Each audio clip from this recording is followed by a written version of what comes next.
This video is a counterpoint to my video entitled Cultural Marxism, where in that video I explain the toxic nature of left-wing politics, specifically the political correctness therein, in regards to the MRM. In this video I will be displaying the toxic nature of right-wing politics in the MRM. I only use 2 very short video clips in this video, the rest is text-to-speech, so if you'd rather just read this, I have a transcript of it on my blog, link in the description.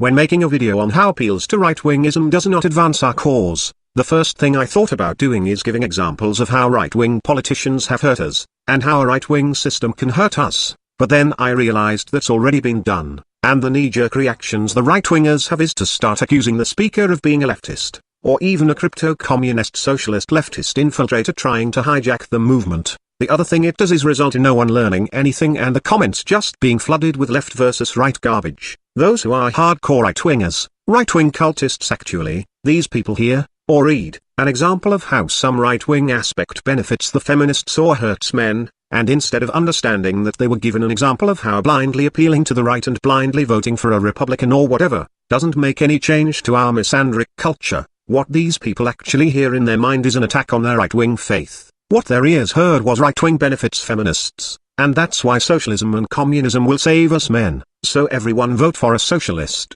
go Obama. That's what these people are hearing. Many political people, be it left or right, view their political paradigm the way a spiritual person views their religion. Imagine, if you will, a spiritual man going to his church, his mosque, synagogue, or whatever house of worship, and listening to their preacher read from the Holy Scripture. They sit there in the audience, having their faith strengthened, and get emotional and spiritual satisfaction from the preaching, and the sense of community by being around others who also share these deeply emotionally centered beliefs. Now, understand that many people turn on the TV, the radio, and they hear their favorite political figure, be it G. Gordon Liddy, Rush Limbaugh, Bill Maher, talk to them about politics. This is the same thing as going to church and being preached to. The emotional investment is similar, the fortification of belief and conviction is there, the political rhetoric has the same effect as the preachers reciting from scripture. The effect ultimately leads to a strengthening of the belief, and intertwining it with emotional gratification. What I am saying is, for many people, politics is their religion. To challenge any part of their political faith in any way, is analogous to approaching a religious person, and telling him some part of his religion is untrue. Doing so has attacked a very personal and sensitive part of them. They perceive your disbelief as an attack on them and all they stand for. They no longer argue calmly and rationally, but defensive, because they feel attacked. I'm telling you, many people are wrapped up in their political views, in a very deeply spiritual way, clinging to the ideas their favorite political preachers have spoken to them, has become their guide. Their view of the world is through the lens of their political party, it is their God, their faith, and how they interpret the world around them. This also has the downside of making them oblivious to details that don't fit into their utopia. That which does not fit, is ignored via denial mechanism, or it is redefined as something else, so that it may now fit properly into their worldview. A person who is deeply convicted in their political belief will be as unwilling to admit a fallibility in their political views as a religious person would be to admit fallibility in their scripture. That is, an attack on the veracity of their entire belief system, and rather than exchanging ideas, they become defensive to protect that which is so close and dear to their heart, a thing in which they bond to, so deeply, that it is the thing in which they identify as. Thus an attack on even the most superficial aspect of their belief, is an attack on them. When looking at the left and the right, I see 2 different religions at each other's throats, each believing their God is the one true God, and that all problems they face are the fault of the other religious group. In modern politics, we have the left and the right. Both of these wings act as 2 gears working in synchronicity. As one gear moves clockwise, the other must comply by moving counterclockwise. These roles together make our system, giving the people the illusion that there are choices in their democracy, and act as perfect scapegoats for politicians lying, and the fallibility of their own system. When the right-wing policies cause problems, the leftists are a convenient scapegoat. When the left-wing policies cause problems, the rightists are convenient scapegoats. Each flawed system getting to wash its hands of responsibility and accountability. The voters do not rebel against their corrupt government. Instead they just say to themselves that next year we're gonna get more of our boys in office. That'll fix the problem. Our 2-party nation constantly trying to outvote their enemy. This is the perfect slavery. Keep the slaves thinking they ever had a choice in this. And this trickery goes on and on. And if you are a leftist or a rightist, you have been tricked, you have been duped. and your support for any party is the very thing that keeps the system screwing you and getting away with murder. So long as you have a scapegoat, you won't acknowledge the fallibility of your political allegiance, and you won't hold your own politicians accountable for their lies either. Furthermore, your blind devotion to your political party is just that, blindness. It makes you blind to reality. You are not seeing things for what they are. You are only allowing yourself to view the world through right-wing lenses, or your left-wing lenses. I've had people ask me where I stand politically. I say I have a lot more in common with the ideas presented by the right than the left, but I don't actively stand anywhere. They ask, so do you believe in big government or small government? I ask, which one of these governments are going to end female preference? Bernard Chapin says men's rights is right-wing. Really? I don't seem to recall Ronald Reagan pushing to force women to register for selective service. I don't recall George Bush Sr. trying to fix the family court system to not favor women, or Bush Jr. trying to break up the domestic violence industry's racket, or Ron Paul proposing we end sexual harassment laws, even though you'd think he'd be the one to do at least that. After all, sexual harassment is the way people feel, so the government should have laws that dictate how humans are allowed to make humans feel. I don't recall any politician from either side of the fence, running for any office, that ran on a pro-male platform. So sorry Bernie, I think you might be full of shit, if you mean that the right is more masculine, and the left is more feminine, and how the supposed values of the right are more in tune with a strong independent male, and the left's supposed values are more in tune with the infantile and parasitic nature of women, then yes, I would agree to this, but it misses the point that neither side advocates rights for men. Neither Republican or Democratic Party lives up to their supposed agenda, and that in a two-party system such as ours, you can never have all left or all right, and thus we will always have a left wing alongside its right-wing system, and both parties ultimately hurt males and favor females, regardless of how masculine or feminine their ideologies seem on the surface. But the thing I most want to bring to attention is the very fact that the men's rights movement isn't even really a political movement, it's actually a cultural movement with long-term political goals. Removing the female preference from our society, removing the misandry, is not done by voting for your favorite corporate-bought politician. It doesn't matter which one of these baby-kissing organized criminals you elect. Our problems are not political problems, they are cultural problems. As far as my knowledge goes, there is no law that says a judge must hand a man's life earnings over to his wife when she is unhappy and wants a divorce. There is no law that says this. There is no law that says the child must be given to the custody of whoever has a vagina. I am no expert on family law, but I do know that the decision to give child custody to the mother is not written on the law books. By law, the child goes to whoever is more fit for parenting. This bias in our courts comes from our culture's attitude. You show me a culture that deeply believes that a child should go to the father, and without changing any law on the books, you will see judges awarding child custody to fathers at the current rate custody is given to mothers. It's not the laws, it's who interprets them, and society's attitudes dictates how a law is to be interpreted. Women can point their finger and say to an authority figure, this man raped, harassed, threatened, hit, or violated me, and for the most part he is guilty because he has a penis, she has a vajayjay, but that's not written on the law books. A woman slaps a man and a man hits back. The man ends up going to jail. There is no law that says women can hit men. There is no law that says men can't hit back in defense. It's all a matter of how it gets interpreted by the judicial system, and that, sadly, is all based on our cultural attitudes. The Critical G and others have talked about the importance of changing inequitable divorce laws. I disagree for various reasons. 1. I am unaware of any specific law in the US family court that specifically says something must be granted to the one with the vagina. 2. But even if there are unfair laws on the books, making divorce more fair is a start for equality, but ultimately by itself means very little in our struggle. 3. Even the laws on the books that indicate a judgment must be given fairly and without gender bias, will still favor women because women are favored in society. 4. Even if somehow we can alter a few divorce laws here and there, to favor men in divorce court, all this will do is get women to accuse the man of violence, drug abuse, sexual abuse, pedophilia, or whatever else the woman needs to say to turn the tables in her favor.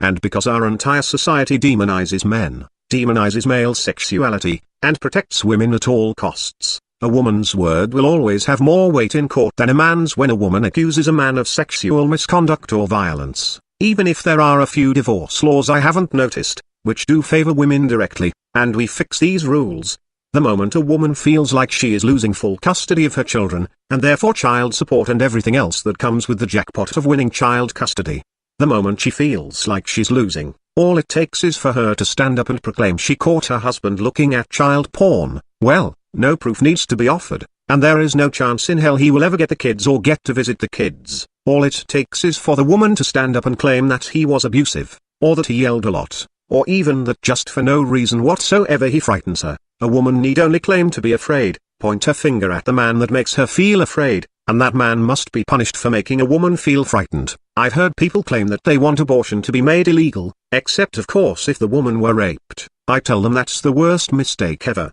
Now when a woman wants an abortion, she'll just make up accusations of rape against the guy that got her knocked up, and the first time a judge rules that the woman is making up the accusation of rape, just so she can get an abortion, women will flip out and we'll see a whole new wave of slut walks screaming end rape culture. The media will cover it in the most female-slanted way possible. The judge will be forced into retirement, and both the left and the right-wing politicians will be giving big speeches kissing the asses of the slutwalk protesters. And now men will be afraid not only that he might get her knocked up and be forced into fatherhood or financial responsibility of fatherhood, but also that he might get charged with rape if the girl wants to abort the baby for some reason. Don't you get it? It's not the laws, it's how they are interpreted. So long as we are a female supremacist society that views men as sexually aggressive violent beasts and women as innocent and delicate, always needing protection from those sexually aggressive violent males, so long as this is our attitude, women will dominate over men no matter what laws you slap on the books. That's why this must be a cultural change,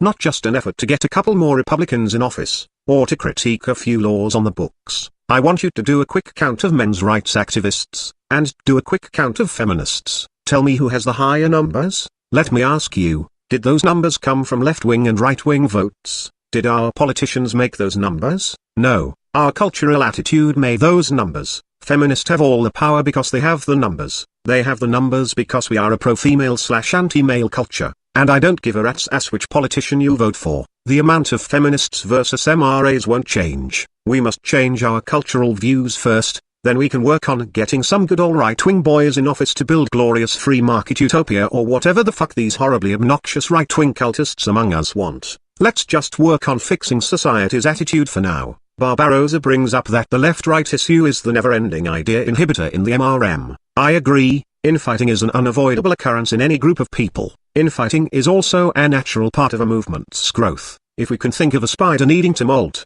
shed off its exterior, as a necessary way of growing, while some growth can occur on its exoskeleton, it can only grow to a certain point before it must go through the uncomfortable, and sometimes fatal process of shedding the old, and going through a growth spurt until its exterior re-hardens, and then its growth becomes severely limited until the next molt. Small fringe movements are prone to this. Infighting and civil war is a necessary part of our maturing and revitalizing. It is uncomfortable, and in some cases has been fatal for organizations that once carried the torch for the movement. And movements have developed so much infighting as to chase off the casual member, leaving only two or more small but fanatical factions, essentially killing the movement's progress for a long stagnate period. Though no movement, assuming there was validity to the movement, and assuming environmental conditions don't change, ever dies completely, but it can experience great setbacks and periods of stagnation. The MRM is in a civil war, and it might get resolved, or it might get worse, but assuming we survive, and I believe we will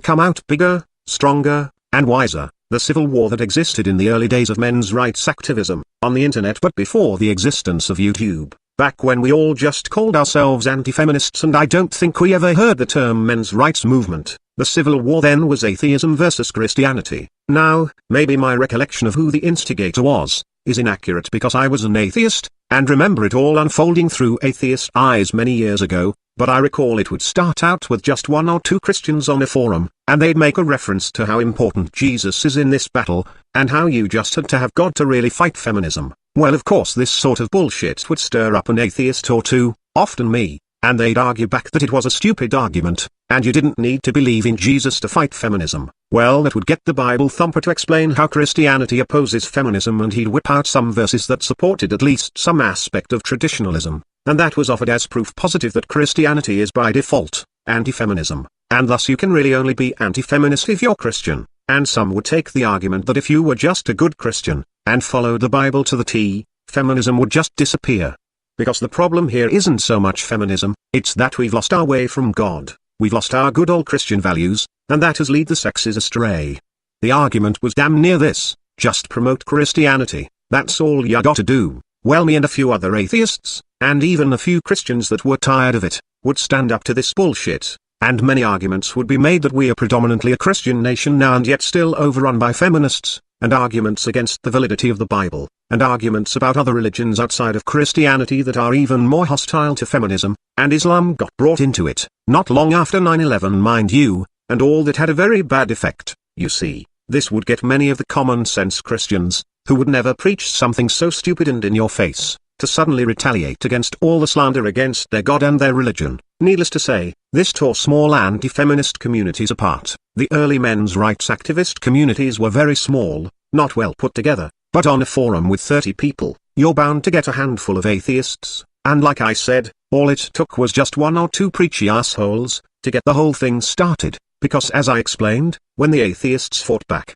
all the Christians on the forum, that never wanted to bring religion into this, were now sitting there reading no shortage of hateful stereotypes about Christian people and Christian values from the atheists. Luckily, after years, this shit stopped happening. I think enough people seen this pointless divisiveness and how it starts and how it all goes down, and they just got fed up with it, and now if you try to say you can't be a Christian or you must be a Christian, or you're a feminist or feminist sympathizer, if you try to say this shit, you will get smacked upside the head and told to stop being an ass. Religion and the lack thereof ain't got shit to do with men having rights. We learned, we grew, we moved past that. That civil war in our community ended. The civil war we are having now, which has produced so much stagnation, is left versus right. The debate itself inhibits ideas, because it detracts from our goal. Our goal is to push men's rights, not push left or push right politics, or religion, or home improvement tips. Every moment spent making a video or writing an article about why a certain wing of politics will hurt us or help us, is time, effort, and possibly even money, wasted that could have gone to pushing the actual goal. Another way left-right politics inhibits ideas is when individuals within the movement attack others because an idea, pertaining to the goal of the MRM, doesn't fit their left-right paradigm, and I'll give you an example. I made a video where I claimed that while women may not directly be the enemy, feminism is the manifestation of women. That is, feminism is female nature politicized. This upset many people. Some people who get upset over this statement are those politically correct leftists. The best example I can give is Woolly Bumblebee making that video scolding MGTOW, telling them to heal, telling them that feminism is the enemy, not women, and that's why MGTOW need to heal and get married, or else they're misogynists. And it was either in that video, or possibly one of her other ones, where she let loose on Barbarossa and I believe Girl Writes What as well, and come to think of it there was a mention of Stardust too, where she, an admitted leftist, bellyached about them making the statement that feminism is derived from women, feminism is female nature politicized. Bumblebee was raising hell about that, because it doesn't fit into her left-wing politics, and of course because it offends women, and heaven forbid us men stand up for our rights if we do it in a way that upsets women. Because that's not PC, that's not egalitarian, but the real outcry has come from the right-wingers. I get all sorts of inboxes and comments telling me how I mustn't go around saying that feminism is female nature. The number one reason given is because it's misogynist. Again, heaven forbid men stand up for themselves if doing so might offend women. Because God knows we need to seek their permission to have an opinion or a theory, but the other reason is because we all know feminism is just cultural Marxism, it's just socialism out to get us. It tricked a handful of our innocent women folk into calling themselves feminists, and this handful of feminists are the problem, not women. Women had nothing to do with it. The whole thing is just Marxism, it's just socialism, and that shit comes from the right-wingers.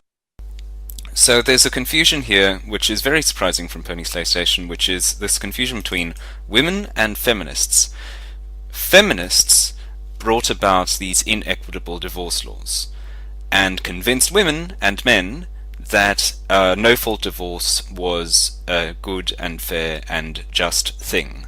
And so it's not that there was some kind of conspiracy of women to turn divorce into a means of expropriation of male wealth. That was the feminist idea, but that's not all women. In the same way that we rightly, strenuously, unabashedly object to feminists talking about patriarchy because we're not members of a patriarchy. There's no male conspiracy to control women. There's no womanly conspiracy, no female conspiracy to destroy men's livelihoods by means of inequitable divorce laws. So it's not that women have immense power and privilege, it's that feminists have immense power and privilege.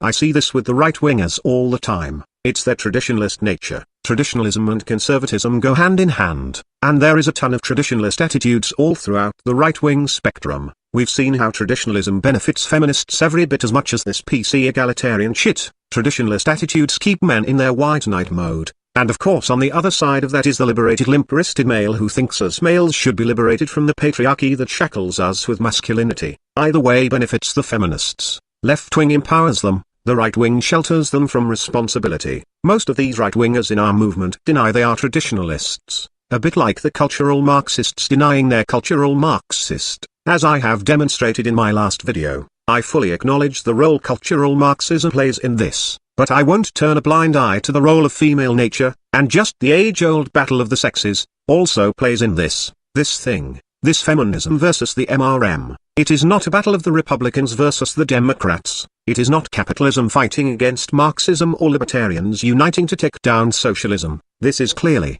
and I do mean clearly, a battle between men and women. We must understand that ultimately we are not fighting abstract and baseless bad ideas that sprang out of the clear blue. We are fighting a battle of the sexes. The power struggle between men and women is as old and as eternal as men and women. Since men and women are forced by our inborn emotional drives, and by the biological necessity of survival of the species via procreation, men and women are forced into pairs. Being forced together means there is going to have to be negotiation. I want you to imagine a meeting between nations at war. Both sides discuss what they demand from the other, before they are willing to call off the war. In a negotiation, both parties must make a sacrifice, otherwise it's just a blatant surrender. It benefits each party to acquire the greatest amount of power, the greatest possible advantage over the other before the negotiations.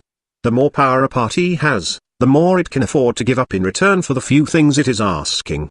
The more weak and desperate a party, the easier they are willing to capitulate. Men and women have always been forced to make sacrifices for each other.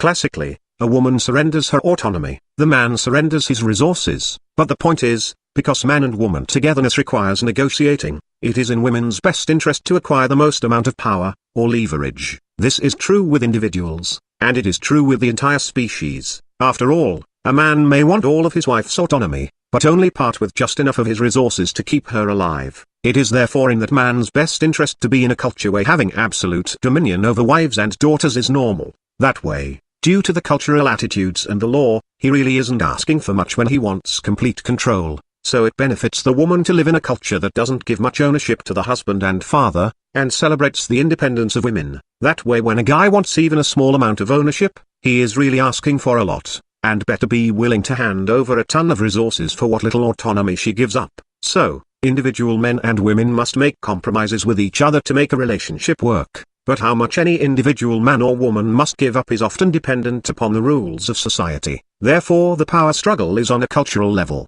This is the battle of the sexes. It is not a battle that was written in a book and studied in a class and learned and taught. It is a battle that is as instinctive to us as the need to mate. Feminism is women pushing for leverage over men. It's the name given to their effort for leverage and dominion. Feminism is female nature, their instinct to control men, to have the upper hand. And the tactics we see in feminism are typical female tactics that are used in high school mating behavior and in married relationships throughout history. Many of the feminist tactics are clearly just women acting like women. My point is, discussion on female behavior and other discussions and ideas are removed from the table, because it doesn't jive with right-wing politics. Again, many complaints over this idea and others, simply because it doesn't conform to strict, rigid, inflexible, dogmatic, right-wing fanaticism. Any attempt whatsoever to get these people to loosen up and see things from a perspective outside of their own pseudo-religious political views, will result in them pulling a Bernard Chapin and scream leftist. You're a commie,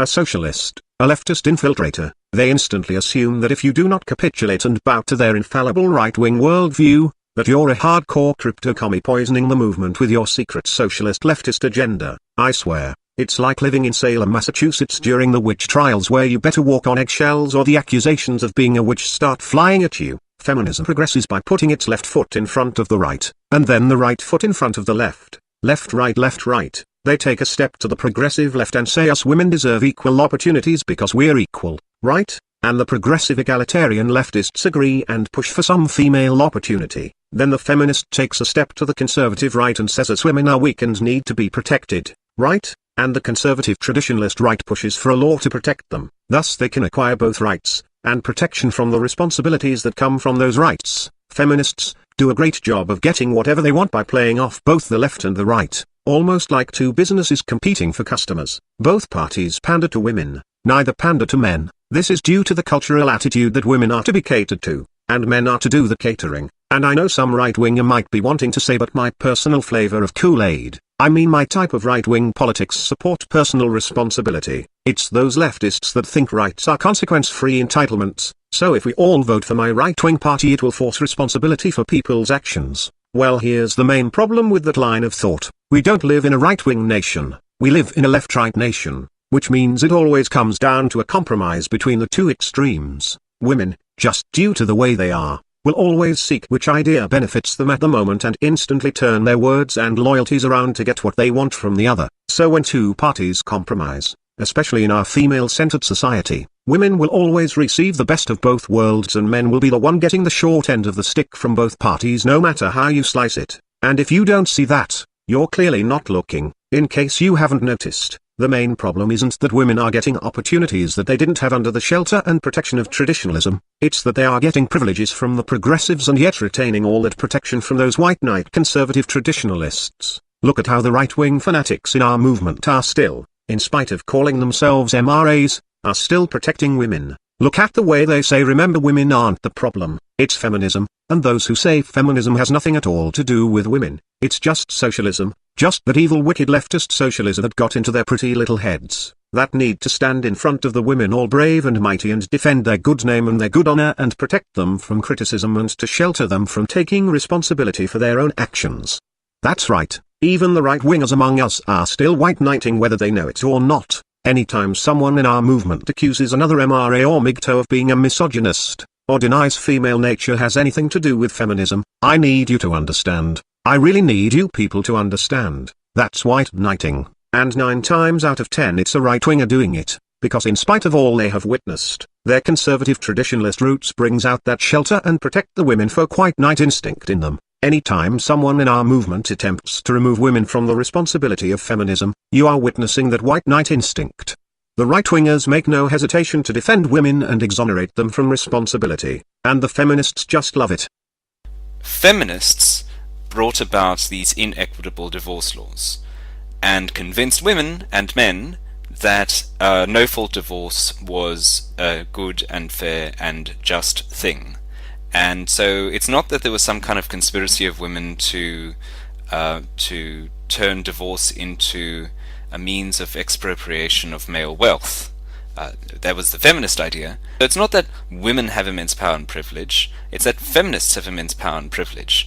I want to point out that I am not personally attacking the critical G. I have nothing against him personally, and I think he is a very bright, but possibly naive young man. I only use that clip because it so perfectly illustrates what I am talking about, and yeah, there are leftists who do that shit too for their own reasons. In fact, you got the critical G, rocking Mr. E, on the right, alongside the woolly bumblebee on the left, all criticizing Barbarossa, hurling traditionalist-based shaming language, accusing people of misogyny, and exonerating women from the responsibility for their actions. The fact that left and right can stand side by side and attack the movement, even while they claim to be a part of this movement, ought to act as the ultimate proof that left and right work hand in hand to fuck us over, and that allowing strong left and right political views to poison our movement holds it back and prevents men from speaking out. After all, if you demonstrate how in a certain situation, men get the short end of the stick, these right-wingers start saying you're just trying to be a victim, you're as bad as the feminists. You can practically hear the old-fashioned,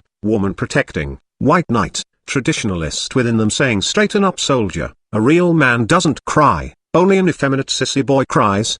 What are you, some sissy boy leftist? You're crying like a little girl, be a real man, take your beating like a man, don't cry and complain, keep quiet, a real man can take it, don't give up on marriage, that's running away like a coward, don't demand compensation or protection under any circumstances whatsoever, because protection and compensation is leftist commie talk and you're playing right into their hands. You're as bad as a feminist, you unmanly mangina. Now take it like a man and don't cry about your abuse. I notice it's those in our ranks with traditionalist leanings that most quickly use appeals to masculinity. They're still stuck in that mindset of take it like a man, man up, be a real man. And I also want to mention those among us, those calling themselves MRAs, who call others in the movement a misogynist. Well, they're not really one of us, at least not in my opinion. I remember as a little boy witnessing many unfair double standards that negatively affected me. The two most common responses from friends, family, and schoolmates, both male and female,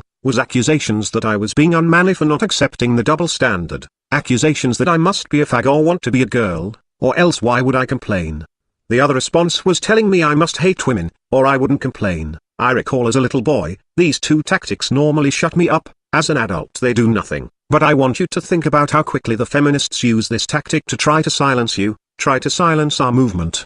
They constantly rely on those tried and true methods of silencing, accusing you of being unmanly, including not man enough to get laid, and accusing you of just hating women. Now I want you to realize, these feminist tactics used against us, are also being used by those in our ranks that call themselves MRAs. Anytime anyone in this movement ever calls you or someone else in the movement a misogynist, or claims that your complaints make you unmanly, I want you to realize they are using the exact tactics our enemies use. And I want you to think about that. How much good can someone be doing for this movement if they are using feminist shaming tactics against other MRAs? My rule is this: a true MRA does not attack his fellow MRA with accusations of misogyny. A true MRA does not shame his fellow MRA with appeals to masculinity. If any so-called MRA does this, I'd be highly suspicious of them, and any so-called MRA that does both, I shall brand them as toxic, I shall brand them as enemies to our cause. As an MRA, I do not fear the title of misogynist. In fact, I shall wear this label as a badge of honor. As an MRA, I will never be silent on a topic for fear that I may get branded as unmanly, and I will immediately distrust anyone in this movement who attempts to use those two manipulation tactics. After all, we have all seen where these tactics come from. They come from our enemies. A true ally would not use them. However, it's very important to note that I am not speaking in absolutes. I'm not saying if one MRA makes one appeal to masculinity, that he is automatically antithetical to our movement. I am saying those who constantly use this rhetoric, constantly denouncing others in the movement for not being masculine enough, or accusing them of misogyny, those people are antithetical to the movement. Obviously, it's a judgment call that requires level-headed thinking. I just felt the need to point out the philosophical roots behind certain phrases, certain rhetoric, that is often used by those strongly identifying with the right. Traditionalism runs in the right like cultural Marxism runs in the left. I have made a video on the evils of cultural Marxism. I will be making a video in the future on the failure of traditionalism.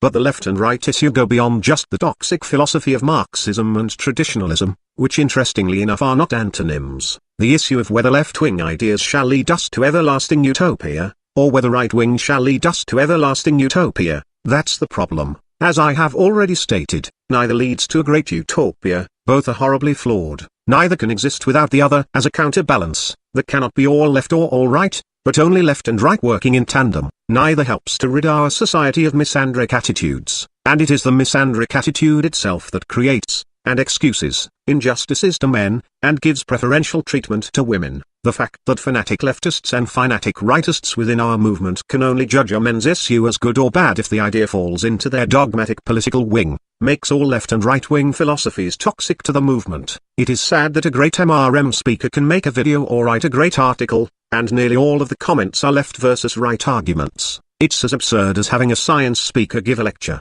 and the audience completely ignore the speaker and argue over football versus baseball. I have made the statement numerous times that men's rights is not a left-right issue, as neither side pushes for men's rights. The closest thing I have heard to a legit argument is that feminism is on the left, and so anything that fights the left, must somehow help men. It's not the worst argument, but it's ultimately false that fighting the left can even hurt feminism. Feminism is an entity all its own. Women will use the left and the right to look out for themselves, and to ensure preferential treatment. Feminism is not a byproduct of cultural Marxism or the left wing, it is a byproduct of women. No matter what political system we employ, whether it is a republic, a monarchy, a pure democracy, or communism, it does not matter if the laws that favor women are signed into effect by the feminine hands of a matriarchy or the masculine hands of a patriarchy. The female citizens of any nation will always push in any way they can for preferential treatment. It is their instinct. And many men will also push for women to have preferential treatment because that is their instinct. The only males who do not sacrifice themselves for the women are the misogynists, those who distrust women having power, those who just know on a gut level that while some women can be responsible with power, the majority of women are more abusive with their power because they lack the white knight instinct to have mercy on males. A man's misogyny, which varies from male to male, is both biological and environmental, is where the male tendency to keep women in line comes from. A woman's misandry, which is both biological and environmental, is where the tendency to hold males accountable for their sexuality, but believe women should be exempt from accountability, comes from. Women have two things going for them: their frailty, which is actually their strength, because it tends to make them exempt from responsibilities, and beckons males to do for them, and their sexuality, which is their value, and their weapon. This would explain the emotionally driven knee-jerking that comes about when any man telling women in order to reduce the chances of being raped, a woman should do or not do this and that, they become hysterical and start screaming victim blaming, and I am sure many women believe this. It's because they are running on pure emotion and instinct. What their ears heard was women should at least take a little responsibility with their intensely powerful weapon called sex. A woman fears having her sexuality controlled by men, like a cat would fear being declawed. You take away its only real weapon. Simultaneously, women push for laws and attitudes that scold or restrict male sexuality. The more males are restricted, the more freedom women have. Sex is a woman's strength and a man's weakness. No matter how much we glorify or shame sex, the one thing that doesn't change is that it empowers women. No matter how loose or strict we are with sex, women will always instinctively push to make men accountable, and women exempt, and they will do this out of self-preference, a distrust and dislike of males. Their misandry fuels their self-preference. Our struggle is not capitalism versus Marxism, it's men versus women. The emotionally driven psychological motivator will not be our sense of justice, political ideology, or religion, it will be our misogyny that makes us men fight back. Now, obviously I don't mean to say that we should act like vicious animals and laugh and applaud a woman being mangled in a car accident, or walk around with a real desire to see women hurt. But we have to have that distrust in us. We have to be aware both consciously and subconsciously that women are not made of sugar and spice. We have to know their shit stinks as bad as ours. Misandry is in the hearts of our enemy. I'm not saying the average woman actively wishes harm to come to their sons, brothers, and fathers, but women will not hesitate to erect laws that benefit women at the expense of men, in spite of the fact doing so will hurt the males in their lives. It just so happens that their misandry makes them value their daughters, sisters, and mothers more. The female preference in our society is the result of the misandry outweighing the misogyny. We must either lower misandry, or we must raise the misogyny, to create a balance. And you must also understand, this female preference, all this professional victimhood we see from women, it isn't just the self-proclaimed feminists, and it didn't originate from socialism or Karl Marx. Since the day a dainty woman and her inferior height reached for the pickle jar, and couldn't reach, and a tall man walked up to her and said I'll reach that for you. Since the day her dainty hands could not open the jar, and a man said I'll open that for you. Since the day she said I'm frightened, and a man ran up to her and said don't worry little lady, I will risk my life to protect you. Women have been playing professional victim, and inventing new reasons why her frailty and helplessness as a woman should obligate males to do things for her. They don't do this because they're evil, they do it because it works. I have acknowledged the role cultural Marxism has played both in the influence and propagation of feminism. I have acknowledged that communist parties that have financed feminist organizations. I have acknowledged that feminism as a movement falls under the left umbrella, but you need to understand, feminism is not a byproduct of socialism, it is a byproduct of women. Women using their frailty and their sexuality as a tool, has been around before Marxism, before socialism, and I'm sure before the written language. The very core of feminism is pushing for special protection laws to protect women because they are so frail. It is pushing for laws and attitudes that allow them to be open and consequence-free with their sexuality, but also to scold and restrict male sexuality. If you can't see women's biological instinctive behavior at the very core of feminism, well then, choose which image best describes you.